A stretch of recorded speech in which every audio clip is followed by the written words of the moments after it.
With the banana in there, it tastes like Fruitopia used to in the 90s, if anybody except me remembers Fruitopia. By the way, I'm leaning into my brown era at the moment.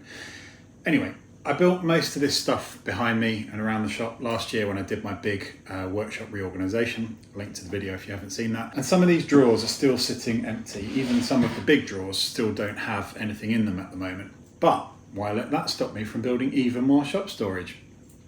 So I'm thinking that space on the wall behind me there would be good for some clamps.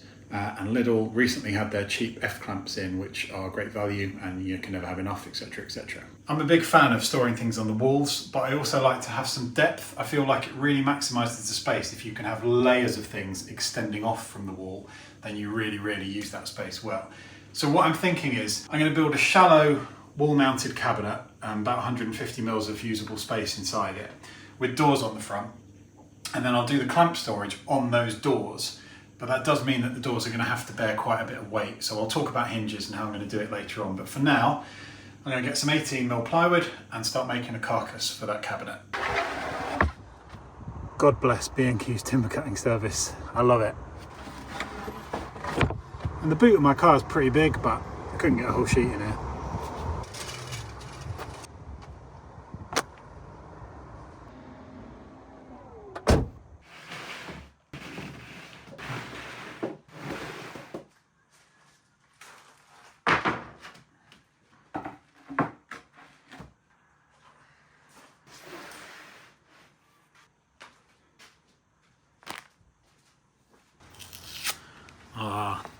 For a second there I thought B&Q had made the stickers easier to peel. Ugh, actually there's stickers on both sides as well, so thanks for that. I mean, why do they do it? It's baffling that you would do this. Why bother? Do love a bit of Goo Gone though.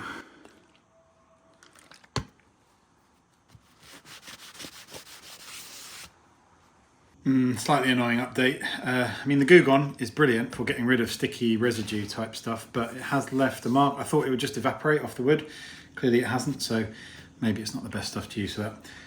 This is only shop cabinetry, so, you know, it doesn't matter, but still annoying. So here I am breaking down the sheet with the track saw. This project used pretty much a full sheet of plywood, so even though you can see me here using the combination square to try and be exact, it's still only a rough cut. It's just that because I didn't have much room left over from the sheet, I had to be pretty precise with my rough cut, if that makes sense. So even though the panels are oversized, they need to be kind of precisely oversized within a certain tolerance, otherwise I don't have enough wood. Some people use the track saw for precise cuts. I tend to use the table saw and the mitre saw for that. But anyway, this was, like I say, pretty much a whole sheet of ply that needed breaking down. Now I am laying out for dominoes. I know a lot of people don't have a domino, and I do count myself as lucky to have one, but honestly I use it all the time. I bought it secondhand for 500 quid a few years ago with a big bag of dominoes, and it's just amazing for 18mm cabinetry. It's so strong, so quick. These crisscross ruler things allow you to kind of mark equidistant points along a length. They're quite handy for this as well, where you don't necessarily care exactly where the dominoes go. Decided to use dominoes and screws. I was looking for strength on this. Because I needed the doors to hold a lot of weight, so I needed the cabinet to hold the weight of the doors, and then, you know, everything transfers back to the wall eventually. And I'm not going to bore you with all of them, but yes, there were quite a lot of dominoes to plunge on this one. If you look at those little ridges on the side, I'm just taking them off to make a dry fit easier. Ridges? No ridges.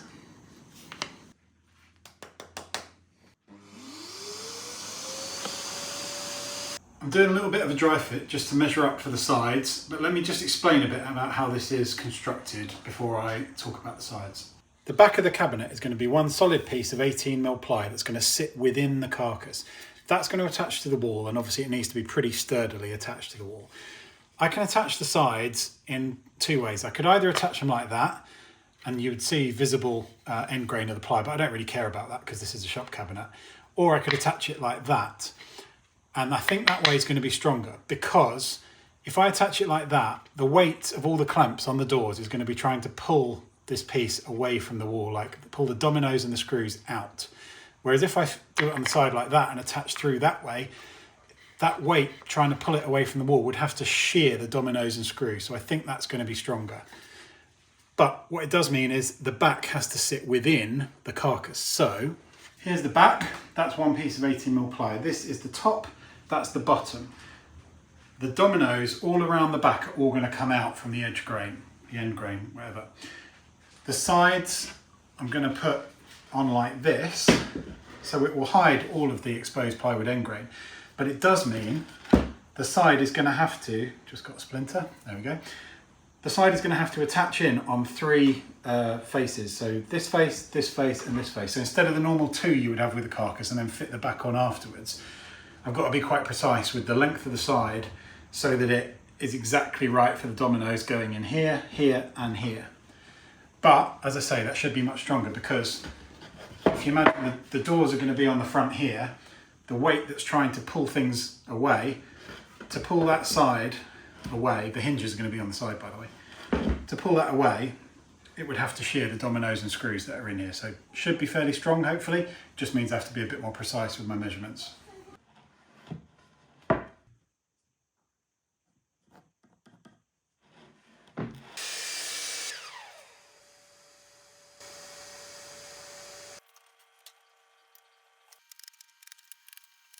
I've marked out everything, which I'll show you in a sec. I've got these pretty heavy duty brackets. I can get a 6mm screw through here and it's still countersunk. So I've marked those out in the corners. I've got 7 dominoes going through from the base into the top and 7 dominoes, excuse me, into the bottom. 5 dominoes going through from the base into each side. And then there's going to be 3 in each corner, which are kind of the traditional cabinetry ones, connecting the top into the sides in each corner. In addition to that, between every pair of dominoes, I'm going to have at least 1 screw going through to lock it shut while the glue dries, but also in the top and bottom, where it won't be visible, those screws are going to go through in a traditional way, so it kind of acts almost like a metal dowel, just going straight down in. Because I don't want visible screws on the sides, I am going to use pocket hole screws and come through from the back and from the top and the bottom into the sides. So they won't be quite as strong, but that's the price you pay, I think, for having no visible screws. I'll just turn this over and show you some of the marking out. So you can see I've got quite a lot of marks here. The pink marks are where I need to avoid screws that are going to go through from the bracket, which are going to fix the thing into the wall. The blue marks are where I'm going to have either pocket screws or normal screws. And on the top and bottom, they're just going to go through the normal way. But on the sides, I haven't marked out here yet. Actually, that's one I need to do. They're going to go through there. And then all the pencil marks are all dominoes.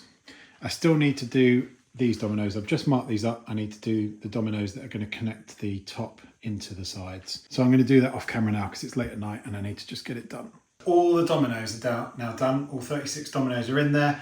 It's dry fitted, clamped up. I've been through on the drill press and drilled these holes to attach the tops and bottoms. I haven't done the pocket holes yet. I'm going to do that tomorrow. But now I'm just going to drill through these holes I made on the drill press. I've got one of these tapered drill bits, the Easy Arc ones. Seem alright. It's just a bit annoying that they're imperial only. I can't find any genuinely metric tapered countersinking bits, which I get is a very niche kind of thing to want. But anyway, pilot holes. Wow, there's some burning going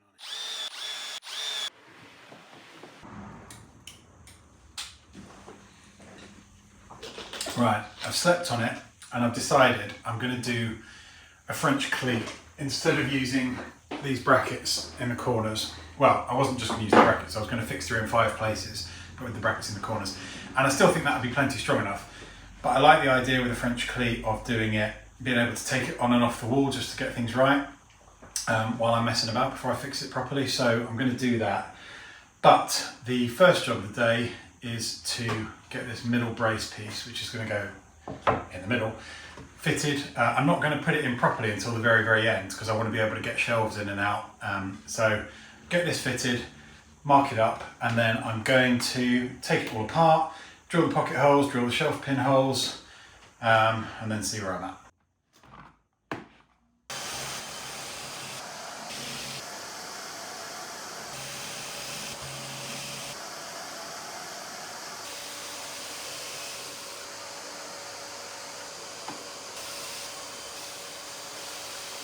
Pocket holes are all done. Now I'm going to start doing the shelf pins with my little shelf pin jig thing.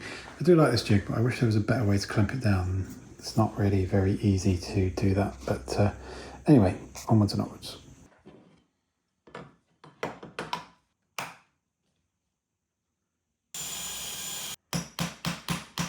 Once you've got that first hole drilled, you can bang the pin in and then that holds it in place, but it is helpful to clamp it down just for that first hole. It does come with some little stock collars, but I've just found that the tape method's better, to be honest. Like a lot of these stock collars, they slip, so I just use tape.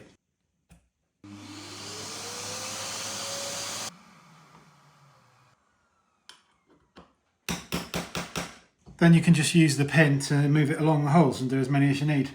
By the way, if you need to get rounded things out, these Knipex pliers, which have the kind of rounded bit in the jaws and then also rounded there as well, and also adjustable too. Fantastic.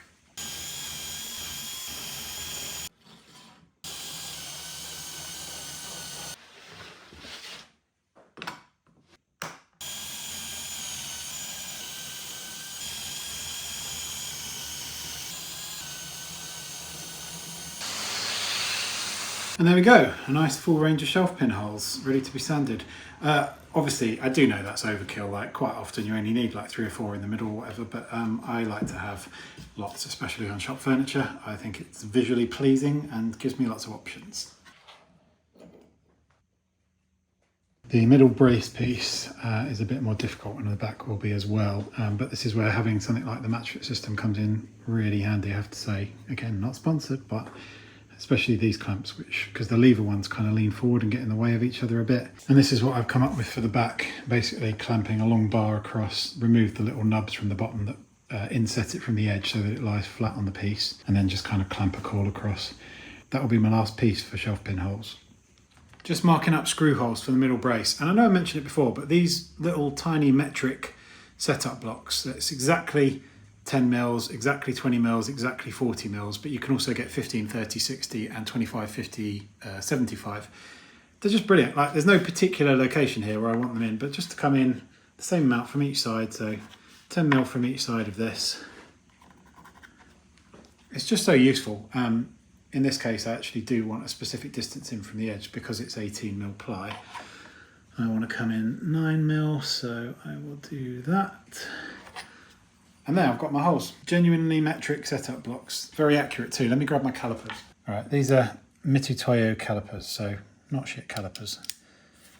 All right, 9.97. They're 0.03 millimeters off being exactly 10. And then the 20 side, yeah, 0.02. And the 40 side, oh, the 40 side's 0.05 out. Oh gosh. But yeah, genuinely great little things. I use them all the time. Here's me adding some magnets to the middle brace piece because I decided to use magnets to hold the doors closed because I'm not using any kind of nice soft close hinges or anything like that. They're a little bit fiddly to get in. Obviously I got CA glue all over my hands, but got there in the end. I also decided to colour the backs blue so that when I was doing the doors I knew which side to set into the doors. I've got my dominoes in the small mortises, so now it's time for the big glue up, which I always hate. So here we go. Yeah, keep an eye on that clock at the top there because this glue up took me nearly 40 minutes, and I think I love woodworking, but glue ups are my most hated bit. I try to do as much as possible in advance. I always try to limit myself to one joint at a time, and it's always stressful. I also replaced my crappy camping rubber mallet with a proper soft face mallet because I found that that one I'm using in the video was leaving marks on things, so invested in a proper one now. But yeah, hated this glue up. Well, that was stressful, just like they always are, but we got there in the end. Now to have a sit down and think about what's next. For the middle brace piece, I've just made these little wedges with some screw holes through, and all I'm going to do is just put them behind there because this isn't fitted at the moment, and then it'll just help me to locate it when I come to fit it properly. So I'm just going to glue them down and put some screws in, I think.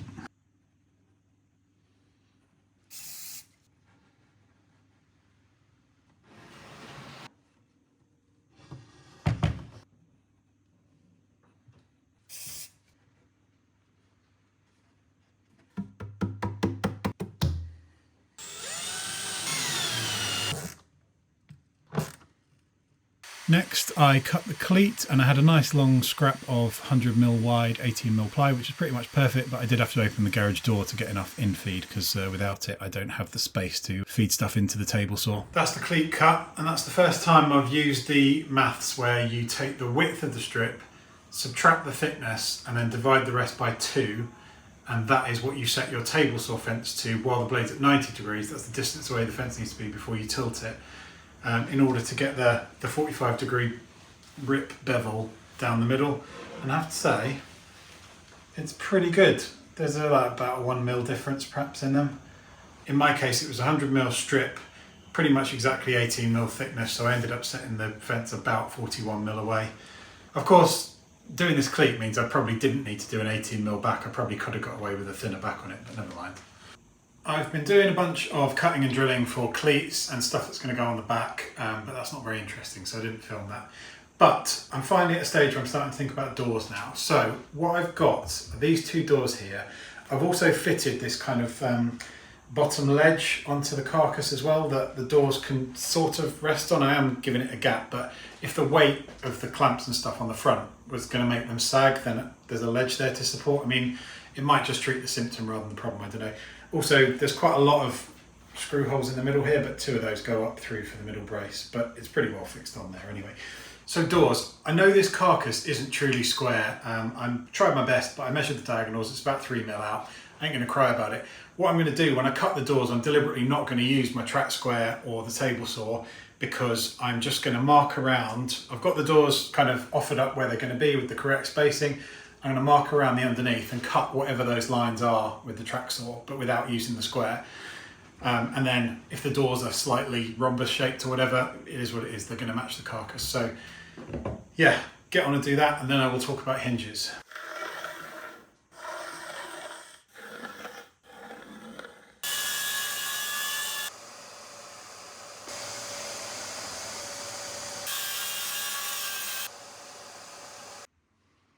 Considering that was just a technique to account for the fact that I didn't manage to make a square Carcase, I'm very happy with that. Perfectly flush all round. That technique has worked lovely. Got a little tiny gap here on the ledge, 2 more gap in the middle. We're using packers, and yeah, that trimming it to whatever the actual line was, even if it's not totally square, has worked perfectly. Right, hinges. So main thing I need is strength, because there's going to be loads of clamps mounted on the front of these doors. And the first thought was piano hinges, because they're nice and strong, just have a piano hinge running all the way down the outside. Then I thought, well, it'd be nice to be able to take the doors off actually while I'm faffing about with clamp storage or fitting the thing to the wall. It'd be nice not to have the doors on there. So I briefly thought about Euro style hinges, normal kind of cup hinges, but they don't carry very much weight, and I'd end up having so many of them all down there, it would interfere with all the shelf pin holes and it'd be a real pain. So what I've decided is normal kind of butt hinges can go on the outside, but you can get these lift-off ones that come apart. So that's what I'm going to use, but just to sort of check. It's going to be ugly.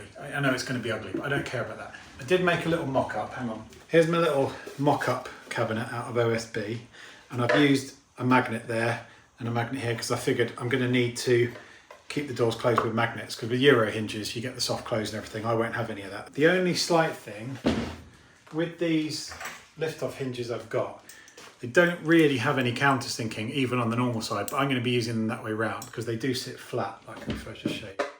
They will sit perfectly flat, which is great. They don't have any countersinking, so I'm going to have to countersink all of these. I do have some metal countersinking bits, which is fine, but I am going to use a lot of hinges, so I've got a lot of countersinking to do with these little things. So I've done a little test and countersunk those. But I was thinking to myself, holding that on the drill press, it's not totally safe. Your fingers get quite close to the spinning drill bit. So I made a little jig that I can put it in, and then I can put that inside this clamp thing, and I can use them on the drill press. So that's great. The only thing I forgot was there's left and right hand versions. The other one doesn't fit. So another scrap of ply, make myself another jig.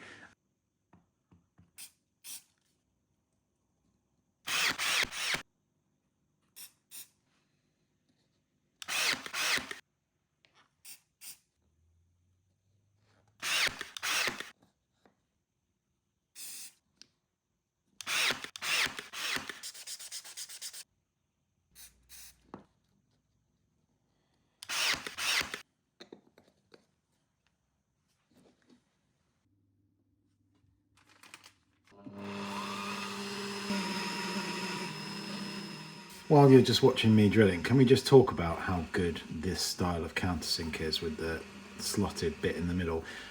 This style of countersink is bollocks. This style of countersink is the bollocks. And if you don't know your difference, brush up on your British swearing. The only thing with these is I haven't ever had to sharpen one, but I kind of wonder how I might sharpen one. And I did ask on woodworking groups, but some people said pop it in a drill and touch up this angled face. Some people said do not touch up the angled face. Instead, get a file into the hole and file the hole. And that just made me scared. Plus, I don't need to actually sharpen this at the moment. It's working fine. So, but have you ever sharpened one of these? Anyone watching? Like, have you got a good method for sharpening these when they do eventually go blunt? If you have, let me know in the comments, please.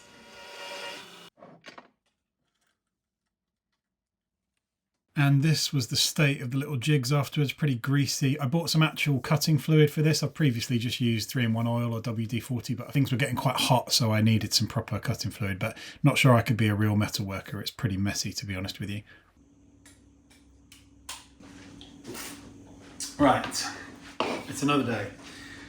Last thing I did yesterday was start work on this template for the handles, and I can see you've got the two holes and I'm just going to connect them to have like a pill-shaped type thing. And I thought I was being clever using up this small scrap, but the problem is I want to jigsaw out this in the middle and then I'll use the spindle sander to get close to the edges. But I can't clamp this any way where the jigsaw can actually get around it without the base of the jigsaw getting obstructed by the clamps or the vise or whatever. So what I'm going to do is use a tool I very rarely use. I've got one of these kind of small saws, and this has a spiral blade in it, one of those ones that cuts in any direction. So I'm going to take the blade out, thread it through the holes, put it back in, and then that should hopefully do the job. I've got the blade through the hole. Now I need to reconnect it and tension it, which is obviously a little bit tricky. The easiest way I've found is to sort of press it against the wall with your chest, but because this bit digs in, you want to sort of pad it a little bit. So if I... it's pretty fiddly, this. Just pinged out. Let's try again. I think I've got it done. I've put the saw in the wrong way around. Those are the lines I need to follow. I've got the handle facing out this side of the saw. Right, let's try again. Now I've got the lines on the handle side. And here we see quite clearly why I am not a hand tool woodworker. Just look at that line. Awful.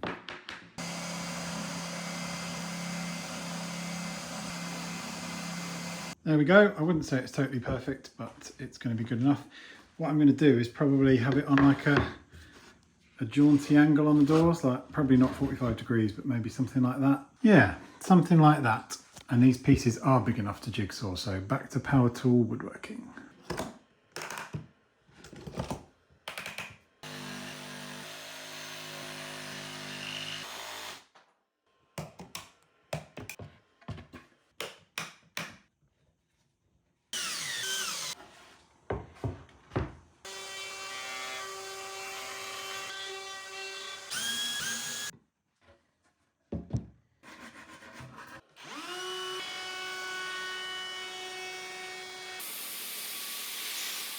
So I put a very light chamfer on the edges because I didn't want to affect the hinge locating, and quite a heavy chamfer on these. It looks a bit wonky, but that's the plywood irregularities. The actual chamfer itself is uniform.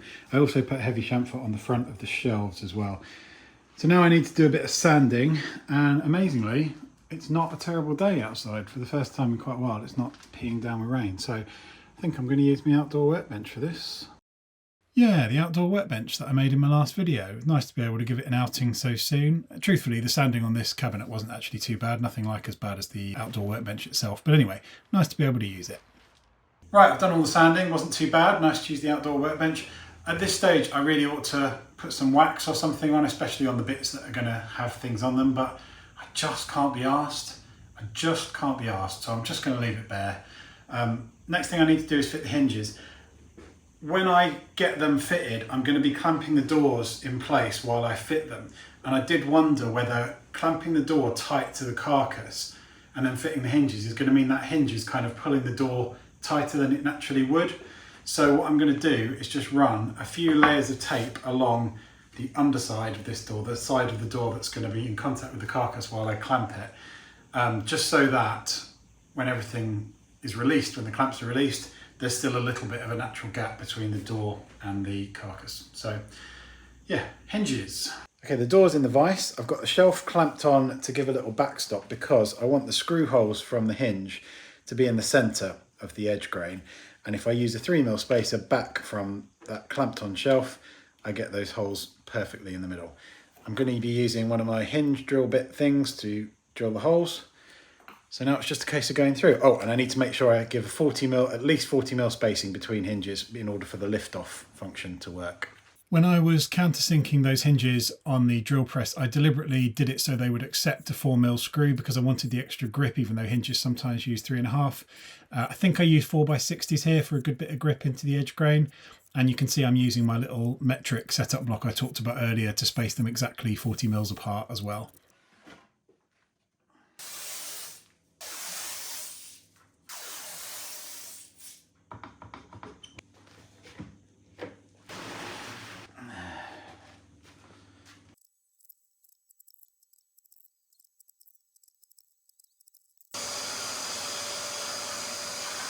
My doors are on. They open, they shut. There's a little bit of rub in there, but that's fine because that ledge is meant to support that, so it's good if they're in contact. Obviously I need to sort out the magnets so that they stay shut. What I would say is, with these lift-off hinges, I'm sure they work pretty well if you've just got 2 or maybe 3 on each side. With 6, it's quite a faff to get them all lined up enough to actually drop on. So yeah, magnets.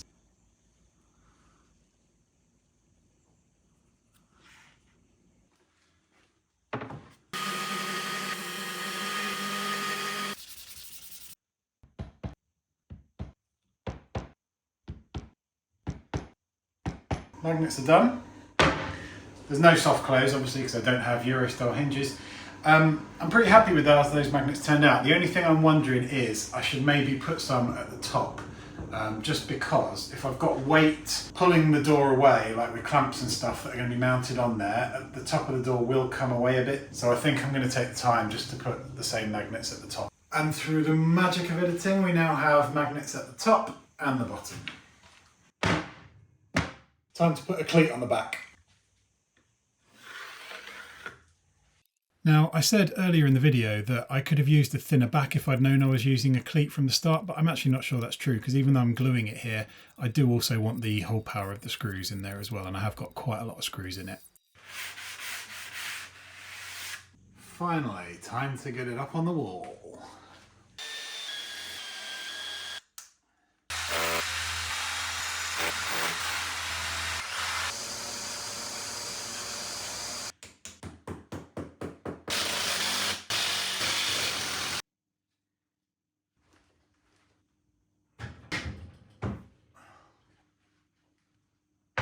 She's up on the wall. Not yet fixed onto the cleat, but I've got these little holes to fix it through to the cleat. It's just hanging on there at the moment. Now to think about what I want to do with clamp storage on the front, I suppose. Slight tangent, but this thing's just turned up. So I'm just going to see if I can rig up some rudimentary dust collection for the old drill press. I've had sort of bendy arms in the past like this thing, but it's very flimsy. But this is like a photography thing. It seems like a bit more sturdy. All rigged up. It's not perfect, there's some play in it and stuff. It doesn't hold it completely steady, but yeah, this style of arm, I think it was about 45 quid on Amazon, so not cheap, but it saves me having to build anything and gives me a decent amount of dust collection. So yeah, I'm pretty happy. All right, I'm screwing this thing in place. I've got very little clearance here to get a screwdriver in there, which is where these little ratcheting style screwdrivers come in very handy. It's time consuming as hell getting it all the way down, but at least I've got enough room to get it in there. So very happy to have little ratchet handles like this sometimes. I've made my first clamp holder, which is for these big F clamps. I've also made sure I trace out the pattern of these onto there because I want to see if I can do some kind of clever interlocking thing with the smaller clamps, but we'll see how we get on. So yeah, need to pop that up on there now and pop some clamps in it. The first one's up. They just slot in like that. So nothing fancy. I've put a slight lean back on the thing when I was making it. Could they fall off? I mean, probably if I really rattled that door, but that's as much rattling as it's ever going to get. I'm going to see if I can do a clever interlocking thing with smaller clamps at the bottom. And then obviously I'll put some more over this side. I don't have to be quite as clever with the clearance on that side, so yeah, it's going well at the moment.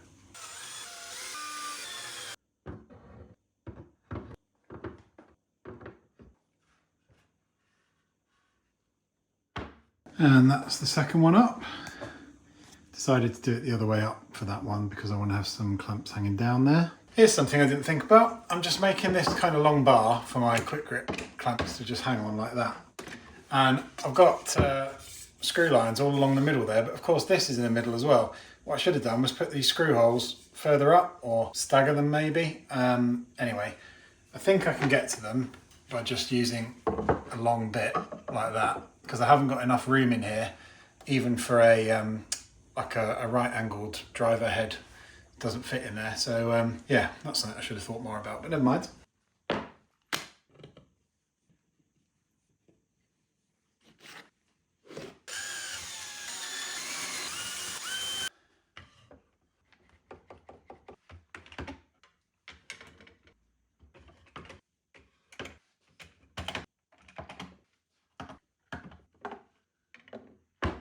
Another one done. The bars all kind of interlock. These ones are quite long, so they poke through the bottom of this. That's why I left that open. All of them can be taken out independently, so I can take out a bottom clamp. I can take out the top clamp without them interfering with each other. Right, now to do a little interlocking thing here with these smaller clamps. Okay, that's the last one done, and I did a little bit of groovy kind of mitering on the corners. Let's see if we can chuck it up there. Ha! Look at that! It went up. And I've even done the interlocking thing so that the little ones can slot in between the bars of the big ones. So yeah, pretty happy with that. Now to make some little caddies for some drill bits. Back when I first started woodworking, I made these little drill bit holders just out of these kind of soap-shaped bricks of walnut. And they're pretty higgledy-piggledy and messy. They've grown with me, but I think I'd rather do dedicated things. Like I want to do one for all my countersink bits, one for all my Forstner bits, my spade bits and whatever. So I want to do something a bit more like what I did for my router bit storage with this kind of sandwich holder, or also my socket bit thing. I just seem to be drawn to this kind of like sandwich style of holder. So I'm going to do something like that, but for some of my drill bits. But it's quite simple, so I'll probably make it mostly off camera. And these little holders are great for using up really small scraps like this, you know, even tiny little bits like that. You can just have something chunky for the top that you drill the holes through, tiny little pieces for the sandwich bit, something thin for the base, or if you've got like a really long offcut like this, just chop pieces off it, again for these little sandwich pieces, have them running one side or the other or whatever. Really handy for using up tiny little scraps.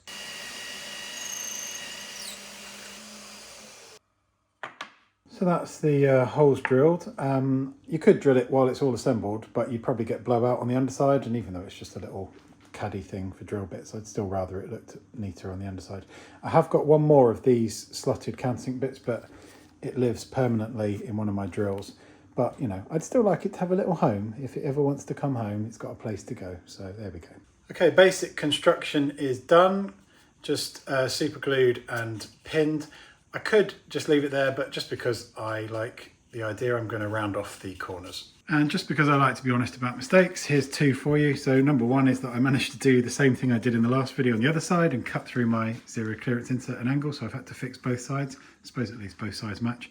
And also, if you're doing a quick test with your nailer, just for depth, don't nail it into your bench. So yeah, I'll have to get some pliers, I guess. Right, pay attention because here comes a lesson in how not to use a belt sander. Ready? Yeah, that could have been a lot worse, couldn't it? So don't jab pieces into the belt. Silly mistake from me there. So there is the finished piece with its nicely rounded corners. Let's plonk the stuff back in. And that will fit nicely even on my shallow shelves, which is brilliant. So I'm going to make some more of those for like Forstner bits and different types of bits. I'm also going to make like a little long caddy for my long drill bits. But to be honest, I'm going to end the video here. I'm not going to bother with that. So let's go for final thoughts. More brown shades for you. Before I talk about this one, I just want to say, if there was anything that you've been enjoying in this video, if you found anything useful, please do like or comment. It helps the algorithm spread the video out there. I'm not monetized and I don't earn anything from this, but it's nice to know people are watching, so comments are always appreciated. So, how do I feel about this project? Overall, I'm really, really happy. I think that even though the bars of the clamps all interlock to save space, the fact that you can get to any clamp straight away is great. I love the handles. I think these kind of diagonally slanted, pill-shaped, chamfered recesses have turned out really, really nice.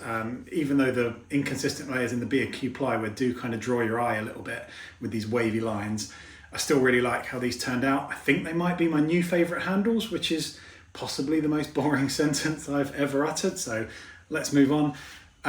Anything to note with this? A couple of things. So having 6 of these lift-off hinges does mean that the lift-off feature is quite hard to use, or rather the put-back feature, that getting the sleeves aligned with the pins to put the doors back on is quite difficult. And I didn't originally design this to use a cleat, so I do have this gap at the back. If you were going in from the start knowing you were going to use a cleat, you could design the sides to hide that a bit better. But overall, in terms of making a shallow wall-mounted cabinet with clamp storage on the front doors, it's mission accomplished, so thank you very much for watching. Shh,